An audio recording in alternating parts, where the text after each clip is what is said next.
अमृतेनामृतां पुरीं तस्मै ब्रह्म च ब्रह्मा च आयुकीर्तिं प्रजां ददुः भागधेयेनैवैनं प्रणयति ब्राह्मण पौरुषेय उदरेत ब्राह्मणो वै सर्वा देवताः सर्वाभिरेवैनं देवताभिरुद्धरति यावतीर्वै देवतास्ता सर्वा वेदविधि ब्राह्मणे वसन्ति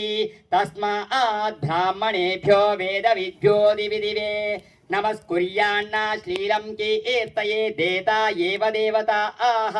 प्रीणाति पर्याप्त्य अनन्तरायाय सर्वस्तोमेति रात्र उत्तममहर्भवति सर्वस्याप्त्यै सर्वस्य जित्यै सर्वमेव तेन आप्नोति सर्वं जयति शतं जीवशरदो वर्धमान इत्यभिनिगमो भवति शतमेनामेव शतात्मानं भवति शतमनन्तं भवति।